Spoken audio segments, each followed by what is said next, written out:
धन्यवाद। माननीय प्रधानमंत्री नरेंद्र मोदी जी,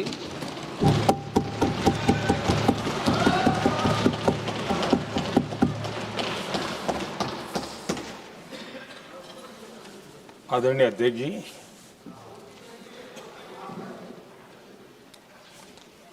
इस महत्वपूर्ण विधेयक पर आज सुबह से चर्चा प्रारंभ हुई है।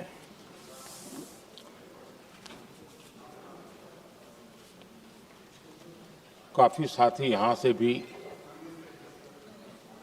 जिन मुद्दों को स्पर्श किया गया है उसको तथ्य से और तर्क से सदन को जरूर जानकारी देंगे और इसलिए मैं उन विषयों में जाना नहीं चाहता। आदरणीय अध्यक्ष जी, राष्ट्र के जीवन में कुछ महत्वपूर्ण पल आते हैं और उस समय की समाज की मनस्थिति और नेतृत्व की क्षमता उस पल को कैप्चर करके एक राष्ट्र की अमानत बना देती है, एक मजबूत धरोहर तैयार कर देती है। मैं समझता हूं कि भारत के संसदीय लोकतंत्र के इतिहास में ये वैसे ही पल है। आवश्यकता ये थी कि 25-30 साल पहले जब से विचार सामने आया, आवश्यकता महसूस हुई, हम इसको लागू कर देते और हम आज उसको काफी परिपक्वता तक पहुंचा देते हैं और आवश्यकता के अनुसार उसमें समय समय पर सुधार भी होते हैं और यही तो लोकतंत्र की ब्यूटी होती है। हमारी मदर ऑफ डेमोक्रेसी है, हमारी हजारों साल की लोकतंत्र की एक विकास यात्रा रही है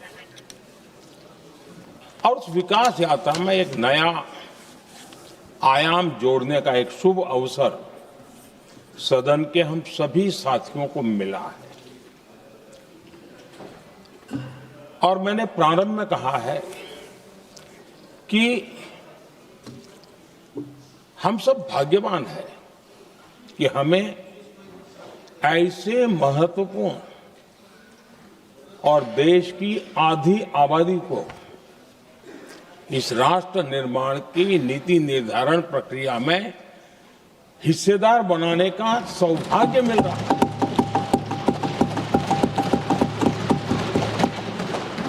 ये हम लोगों के लिए सौभाग्य है और मैं चाहता हूं कि मेरे सभी माननीय सांसद, मैं इधर उधर की आज बात करना नहीं चाहता हूं, हम सभी सांसद इस महत्वपूर्ण अवसर को जाने न दें।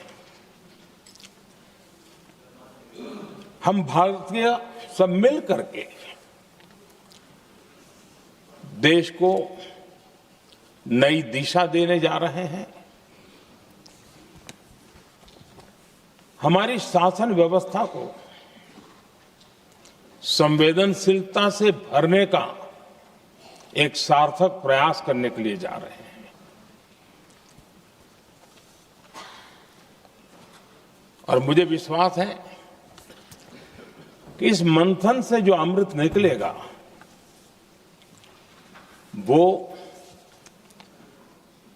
देश की राजनीति की भी उसके रूप स्वरूप को तो तय करने ही करने वाला है, लेकिन ये देश की दिशा और दशा भी तय करने वाला है। इतने महत्वपूर्ण मोड़ पर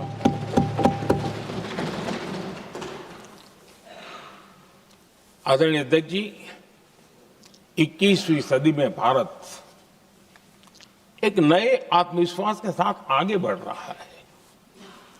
विश्व में भी आज भारत की स्वीकृति हम सब महसूस कर रहे हैं और ये हम सबके लिए गौरव का पल है। एक समय हमारे पास आया है और इस समय को हमने एक विकसित भारत के संकल्प के साथ जोड़ा है और मैं पक्का मानता हूं कि विकसित भारत का मतलब केवल उत्तम प्रकार के रेल, रास्ते, इंफ्रास्ट्रक्चर या कुछ आर्थिक प्रगति के आंकड़े सिर्फ इतने से ही विकसित भारत की सीमित कल्पना वाले हम लोग नहीं हैं। हम चाहते हैं कि विकसित भारत जिसके नीति निर्धारण में साच अर्थ में सबका साथ सबका विकास का मंत्र समाहित हो, देश की 50% जनसंख्या नीति निर्धारण का हिस्सा बने, ये समय की मांग है। हम पहले ही देरी कर चुके हैं, कारण कोई भी होंगे, जिम्मेवार कोई भी होंगे, लेकिन इस सच्चाई को हमें स्वीकार करना होगा कि जब हम अकेले मिलते हैं तब मानते हैं हाँ यार, लेकिन जब सामूहिक रूप से मिलते हैं, मुझे याद है कि जिस इसकी प्रक्रिया चली थी, सभी दलों से मिलना हुआ है, एक दल को छोड़ करके जिन जिन से मिलना हुआ है हर एक ने सैद्धांतिक विरोध नहीं किया है। बाद में जाकर के जो कुछ भी हुआ होगा, राजनीतिक दिशा पकड़ी जा रही है, लेकिन जो राजनीतिक दिशा में ही सोचते हैं, मैं उनको भी एडवाइज करना चाहूंगा, एक मित्र के रूप में एडवाइज करता हूं और सबको काम आएगी। हमारे देश में जब से विमेन रिजर्वेशन को लेकर के चर्चा हुई है और उसके बाद जब जब चुनाव आया है, हर चुनाव में महिलाओं को मिलने वाले इस अधिकार का जिसने विरोध किया है, जिसने विरोध किया है, देश की महिलाओं ने उन्हें माफ नहीं किया है। उनका हाल बुरे से बुरा किया है। लेकिन ये भी देखिए कि 24 के चुनाव में ऐसा नहीं हुआ। क्यों नहीं हुआ? ये इसलिए नहीं हुआ कि 24 में सबने सहमति इसको पारित किया, तो ये विषय ही नहीं रहा। किसी के पक्ष में पॉलिटिकल फायदा नहीं हुआ, किसी का नुकसान भी नहीं हुआ। सहज रूप से जो मुद्दे थे, उन मुद्दों के आधार पर चुनाव लड़ा, क्योंकि 24 में सब साथ में थे। कुछ लोग यहां हैं, कुछ लोग नहीं है, लेकिन सब साथ में थे। आज भी मैं कहता हूं, अगर हम सब साथ में जाते हैं तो इतिहास गवाह है कि किसी एक के राजनीतिक पक्ष में नहीं जाएगा। ये देश के लोकतंत्र के पक्ष में जाएगा, देश के सामूहिक निर्णय शक्ति के पक्ष में जाएगा और हम सब उसके यश के हकदार होंगे। न ट्रेजरी बैंक उसका हकदार रहेगा, न मोदी उसका हकदार रहेगा, यहां बैठे हुए सब हकदार रहेंगे। और इसलिए जिन लोगों को इसमें राजनीति की बू आ रही है, मैं चाहूंगा कि वो खुद के परिणामों को पिछले 30 साल में देख ले। फायदा उनका भी इसी में रास्ता दिखाता हूं, इसी में फायदा है कि जो नुकसान हो रहा है उससे बच जाओगे। और इसलिए मैं समझता हूं कि इसको राजनीतिक रंग देने की जरूरत नहीं है। आदरणीय अध्यक्ष जी, मुझे याद है तब तो मैं शासकीय व्यवस्था की राजनीति में नहीं था, मैं एक संगठन के कार्यकर्ता के नाते काम करता था। उस समय एक चर्चा सुनने को मिलती थी गलियारों में कि देखिए ये कैसे लोग हैं,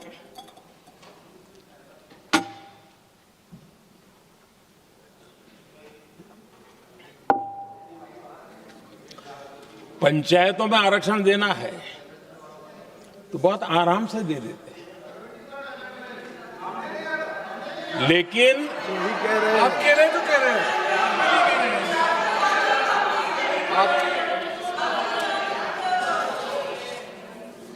पंचायतों में आरक्षण देना है तो आराम से देते हैं, क्योंकि उसमें उनको खुद का पद जाने का डर नहीं लगता है।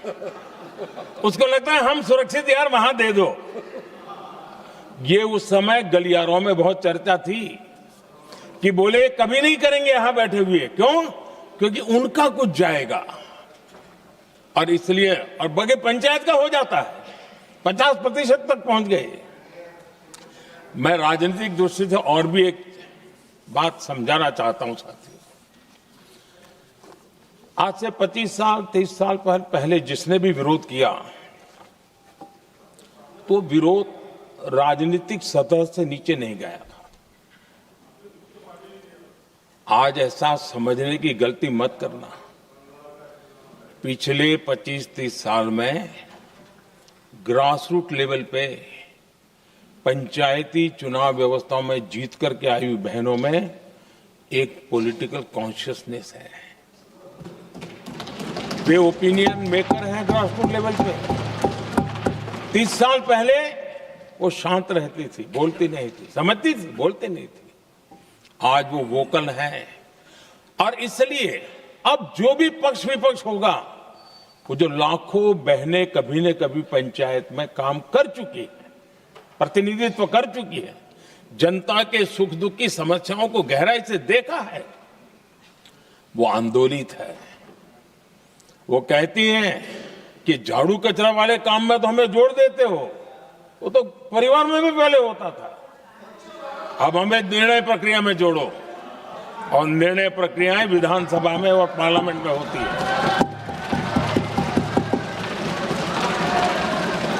और इसलिए मैं राजनीतिक जीवन में जो लोग प्रगति चाहते, मैं किसी भी सांसद की बात करता हूं, किसी भी एमएलए की बात करता हूं, ये दल वो दल की बात मैं नहीं कर रहा हूं। जो भी राजनीतिक जीवन में सफलतापूर्वक आगे बढ़ना चाहते हैं, उनको ये मान के चलना पड़ेगा कि पिछले 25-30 साल में लाखों बहनें ग्रास रूट लेवल पर लीडर बन चुकी हैं। अब उनके अंदर सिर्फ यहां 33% का नहीं, वहां भी वो आपके फैसलों को प्रभावित करने वाली है। और इसलिए जो आज विरोध करेंगे उसको लंबे समय तक कीमत चुकानी पड़ेगी, लंबे समय तक कीमत चुकानी पड़ेगी। और इसलिए राजनीतिक समझदारी भी इसी में है कि हम ग्रास रूट लेवल पर महिलाओं की जो पॉलिटिकल लीडरशिप खड़ी हुई है, उसको आपने अब कंसीडर करना पड़ेगा। यहां मैंने सुना हमारे मुलायम सिंह जी थे, तब से एक विषय चला रहे हैं, उनके परिवार वाले पे भी चला रहे हैं। आप देश की बहनों पर भरोसा करो ना, उनकी समझदारी पर भरोसा करो। एक बार 33% बहनों को यहां आने दो, आकर के उनको निर्णय करने दो, किसको देना है, किसको नहीं देना है, इस वर्ग को देना, उस वर्ग को देना, करेंगे वो निर्णय। हम उनके सामर्थ्य पर आशंका क्यों करते भाई? एक बार आने तो दो, उनको आने तो दो। जब आएंगे तो 34 में, और दूसरा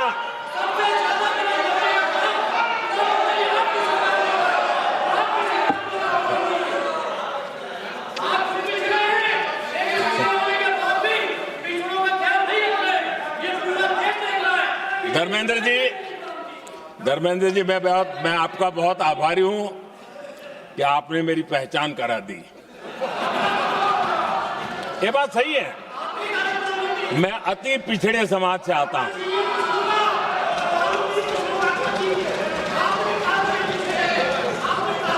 धर्मेंद्र जी, मैं आपका बहुत आभारी हूं, और अखिलेश जी मेरे मित्र हैं तो कभी कभी मदद कर देते हैं।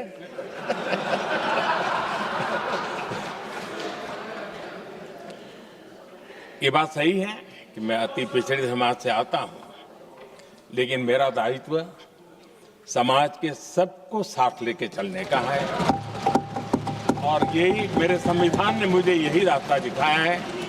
मेरे लिए संविधान ही सर्वोपरि है और इसलिए और ये संविधान की ताकत है कि मेरे जैसा अत्यंत छोटे समाज का, अति पिछड़े समाज के व्यक्ति को इतना बड़ा दायित्व देश ने दिया।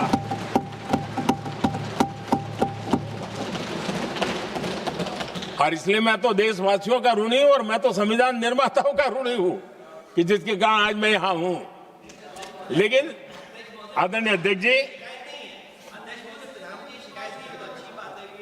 पिछड़ी जाति का स्वीकार कर रहे हैं, लेकिन हम पिछड़ी जातियों के साथ अन्याय न करें, इतना निवेदन है। आदरणीय अध्यक्ष जी, आज जीवन के हर क्षेत्र में हम देखें कि नारी शक्ति देश के गौरव को बढ़ाने वाले परचम लहराने में कहीं पीछे नहीं है जी। हम गर्व कर सकें इस प्रकार से जीवन के अलग अलग क्षेत्रों में आज हमारी माताएं बहनें बहुत बड़ा योगदान, हमारी बेटियां तो कमाल कर रही हैं जीवन के हर क्षेत्र में।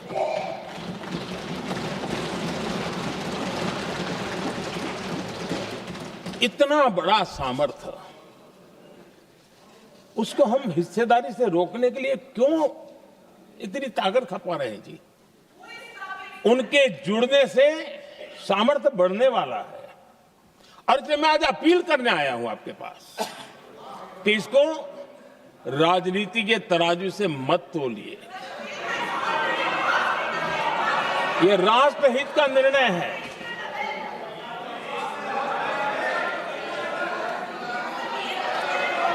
आदरणीय अध्यक्ष जी, आज का हमारे सामने अवसर एक साथ बैठ करके एक दिशा में सोच करके विकसित भारत बनाने में हमारी नारी शक्ति की भागीदारी को एक खुले मन से निर्णय करने का अवसर है, स्वीकार करने का अवसर है। और मैंने जैसा पहले ही कहा कि आज पूरा देश और विशेष करके नारी शक्ति हमारे निर्णय तो देखेगी, लेकिन निर्णय से ज्यादा हमारी नीयत को देखेगी। और इसलिए हमारी नीयत की खोट देश की नारी शक्ति कभी माफ नहीं करेगी।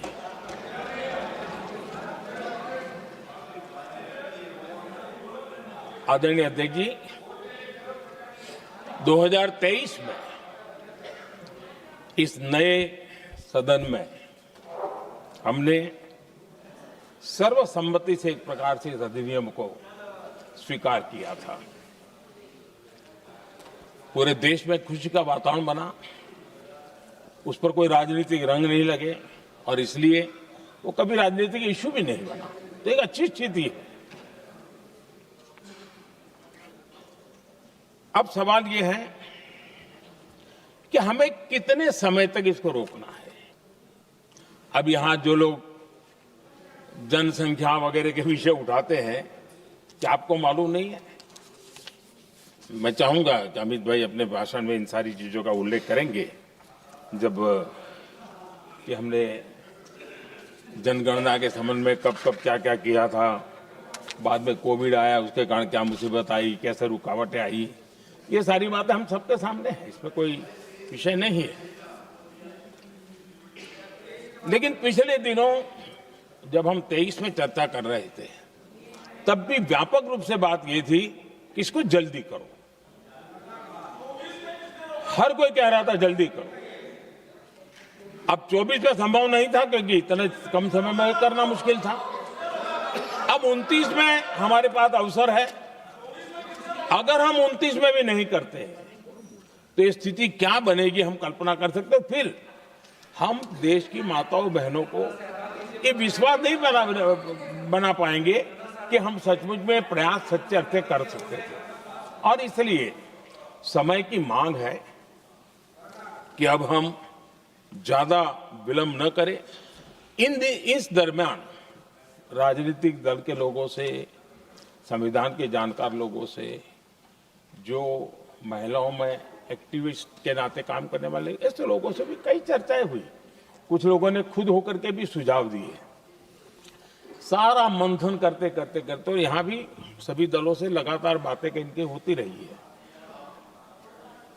स्ट्रक्चर वे में हुई है, इनफॉर्मल भी हुई है, और उसमें से आखिर बना हुई एक कुछ रास्ता निकालना होगा ताकि हम हमारी माताओं बहनों की शक्ति को जोड़ सकते हैं। आदरणीय अध्यक्ष जी, मैं एक बात जरूर कहना चाहूंगा। यहां बैठकर के हमें किसी को संविधान ने देश को टुकड़ों में सोचने का अधिकार ही नहीं दिया है। जो शपथ लेके हम बैठे हैं ना, हम सबको एक राष्ट्र के रूप में विचार करना हमारा दायित्व बना। चाहे कश्मीर हो या कन्याकुमारी,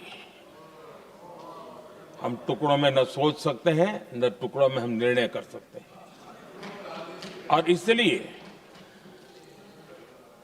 निराधार रूप में, जिसमें कोई सच्चाई नहीं, रत्ती भर सच्चाई नहीं है, सिर्फ राजनीतिक लाभ लेने के लिए जो बवंडर खड़ा किया जा रहा है, मैं आज बड़ी जिम्मेवारी के साथ इस सदन में, इस पवित्र जगह से कहना चाहता हूं, चाहे दक्षिण हो, उत्तर हो, पूर्व हो, पश्चिम हो, छोटे राज्य हो, बड़े राज्य हो, मैं आज एक जिम्मेवारी से कहना चाहता हूं कि निर्णय प्रक्रिया किसी के साथ भी भेदभाव नहीं करेगी। ये निर्णय प्रक्रिया किसी के साथ अन्याय नहीं करेगी।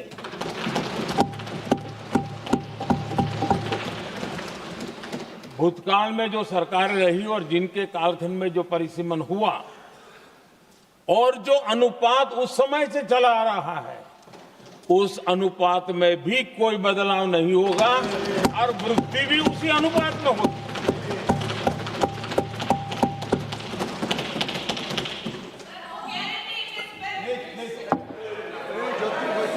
अगर गारंटी शब्द चाहिए तो मैं गारंटी शब्द उपयोग करता हूं। वादा की बात करते हो तो मैं वादा शब्द उपयोग करता हूं। अगर तमिल में कोई अच्छा शब्द हो तो वो भी मैं बोलने के लिए तैयार हूं। क्योंकि जब नियत साफ है तो फिर शब्दों का खेल करने की हमें जरूरत नहीं है जी।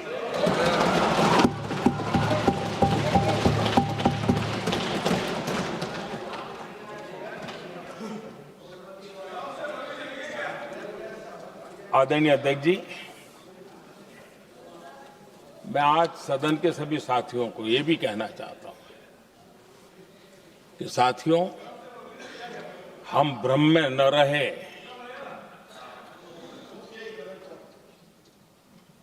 हम उस अहंकार में न रहे, और मैं हम शब्द प्रयोग कर रहा हूं। मैं और तुम की बात नहीं कर रहा हूं। हम इस भ्रम में न रहे कि हम देश की नारी शक्ति को हम कुछ दे रहे हैं। जी नहीं, उसका हक है। और हमने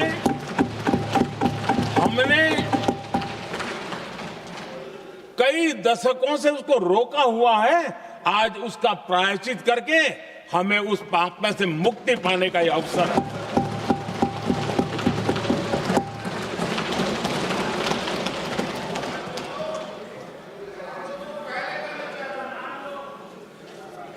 हम सब जानते हैं हर एक ने कैसे चालाकी की हर बार, चतुराई की। बिल्कुल हम तो इसके पक्ष में ही हैं, लेकिन हम इसके साथ ही है, लेकिन हर बार कोई न कोई टेक्निकल पूंछ लगा दी इसको और इसको रोका गया। हर बार ऐसी चीजें लाई गई है। हिम्मत नहीं है कि हम 33% महिलाओं के आरक्षण का विरोध कर पाए, वो तो जमाना चला गया।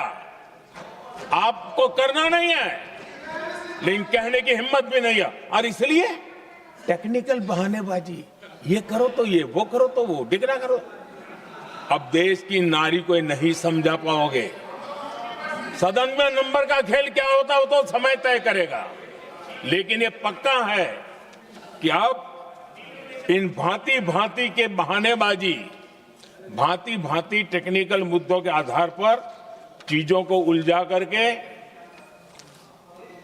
3 दशक तक इसको अड़ंगे डाले, हमने फंसा के रखा। आपने जो अचीव करना था कर लिया, अब छोड़ दो ना भाई। 3 दशक कम पड़ते हैं क्या रोकने में? 3 दशक तक आपने रोका, फिर भी कुछ कर नहीं पाए, तो अब तो करो।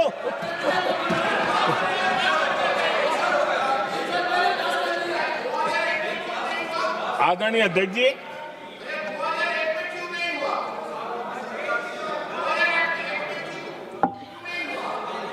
यहां कुछ लोगों को लगता है, आदरणीय अध्यक्ष, यहां कुछ लोगों को लगता है इसमें कहीं न कहीं मोदी का राजनीतिक स्वार्थ है।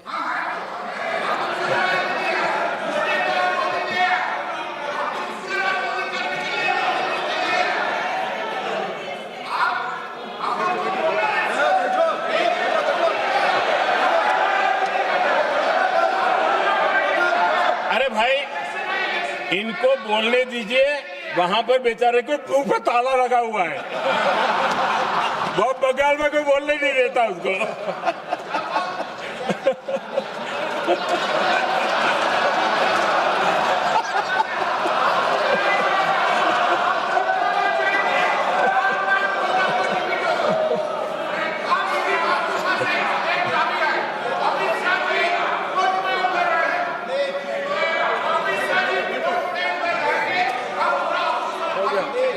आदरणीय अध्यक्ष जी,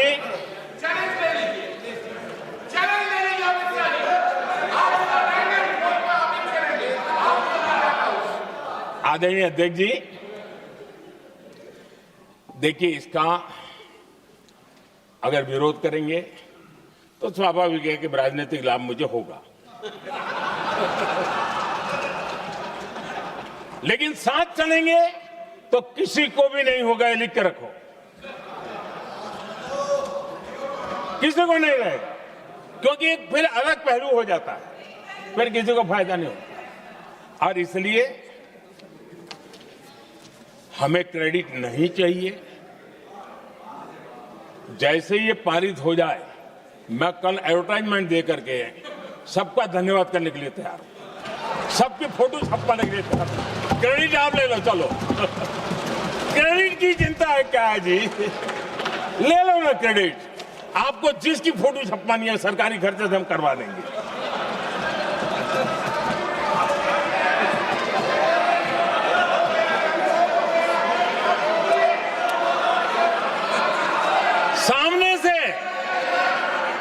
सामने से क्रेडिट का ब्लैंक चेक आपको दे रहा हूं।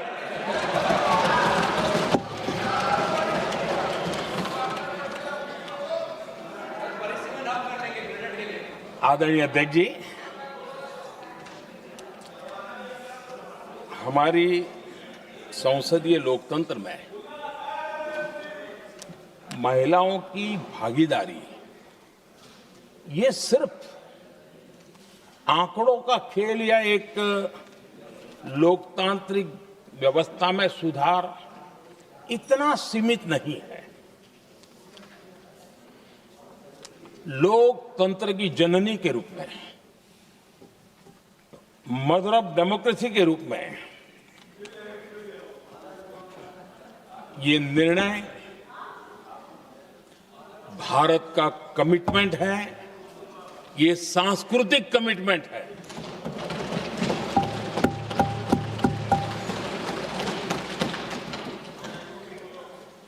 और इसी कमिटमेंट के कारण पंचायतों में ये व्यवस्था बनी और अब तो 20 से अधिक राज्य है जहां 50% हुआ है।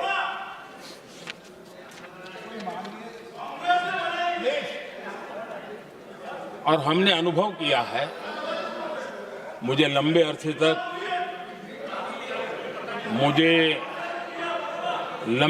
तक मुख्यमंत्री के रूप में सेवा करने का जनता ने अवसर दिया और उसी कालखंड में ग्रास रूट लेवल पर विमेन लीडरशिप को मैंने देखा है।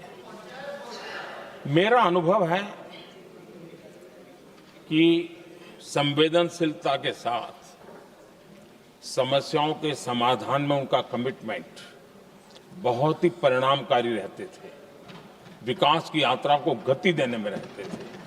और उस अनुभव के आधार पर मैं कहता हूं कि इस सदन में उनकी आवाज नई शक्ति बनेगी, नई सोच जुड़ेगी, देश की दिशा में एक संवेदनशीलता जुड़ेगी।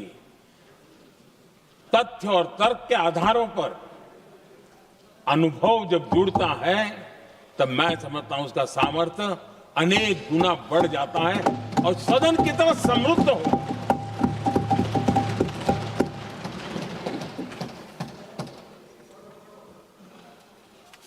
आदरणीय अध्यक्ष जी, हमारे देश में अनुभवी नारी शक्ति की कोई कमी नहीं है, सामर्थ्यवान में कोई कमी नहीं। हम भरोसा करें वे कंट्रीब्यूट करेंगे, बहुत अच्छा कंट्रीब्यूट करेंगे। और आज भी जितनी हमारी बहनें यहाँ हैं, जब भी उनको अवसर मिला है उन्होंने बहुत अच्छे ढंग से अपनी बात बताई है, सदन को समृद्ध किया है। आदरणीय अध्यक्ष जी, आज देश में वर्तमान में देश में 650 से ज्यादा पंचायतें, डिस्ट्रिक्ट पंचायत, करीब 250 महिलाएं उसका नेतृत्व कर रही और केंद्र के कैबिनेट मिनिस्टर से ज्यादा उनके पास जिम्मेवारी और धन और व्यवस्था होती है, काम करती है जी। करीब 6,700 ब्लॉक पंचायतों में 2700 से अधिक ब्लॉक पंचायत ऐसी हैं जिसका नेतृत्व महिलाओं के हाथ में।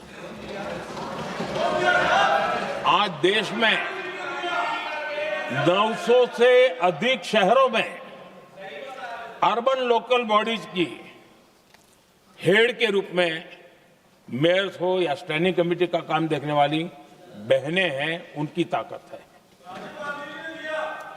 और मैं मानता हूं कि आज देश जो प्रगति कर रहा है उस प्रगति में इनका भी महत्वपूर्ण योगदान है। उस ऋण को हमें स्वीकार करने का ये अवसर है। और जब ये अनुभव सदन के साथ जुड़ेगा तब वो अनेक गुना ताकत बढ़ा देगा। आदरणीय अध्यक्ष जी, एक लंबी प्रतीक्षा एंड एक प्रकार से हम सबके लिए सवालिया निशान पैदा हो, ऐसी परिस्थिति हम ही लोगों ने पैदा की है। ये अवसर है कि हम पुरानी जो कुछ भी मर्यादाएं रही होगी, मुश्किलें रही होगी, उसे बाहर निकले, हिम्मत के साथ हम आगे बढ़े और नारी शक्ति का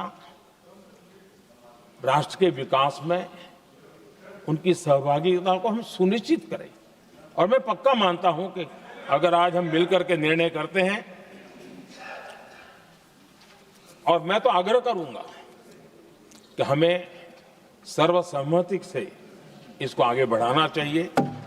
और जब सर्वसम्मति से बढ़ता है तो ट्रेजरी बेंच पर एक दबाव रहता है जी, उनको भी लगता है भाई सबका इसमें हक है, हर एक की बात मान के चलो, कोई नुकसान नहीं है।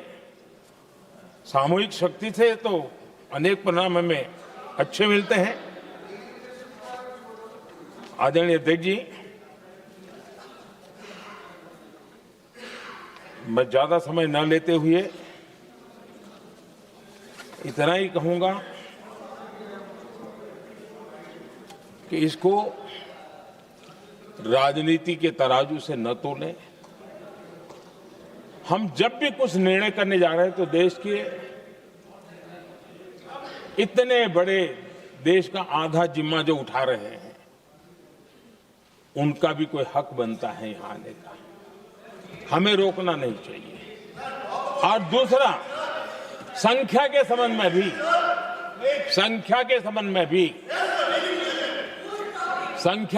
में भी एक मत पहले से बनता आया था, चर्चा थी कि साहब ये जो है इनका कम मत करो, अधिक कर दो तो जल्दी हो जाएगा। वो अधिक वाला विषय वो आया है कि चलो भाई पैसे जो संख्या थी 33% और बढ़ा दो, ताकि किसी को ऐसा न लगे कि मेरा हक चला गया। एक नई शक्ति जुड़ेगी, अतिरिक्त शक्ति जुड़ेगी। और अब सदन की रचना भी तो अब पहले से हमने सोच के रखा है, जगह तो बना ली है। और आदरणीय अध्यक्ष जी, मैं लाइटर में मैं जरूर कहना चाहूंगा, हर एक के अपने राजनीतिक कारण होते हैं और पराजय का डर जरा हैरान करने वाला होता है, लेकिन अपने यहां जब कोई भी शुभ काम होता है उसको नजर न लग जाए, इसलिए काला टीका लगाने की परंपरा है। मैं आपका धन्यवाद करता हूं काला टीका लगाने के लिए। बहुत बहुत धन्यवाद।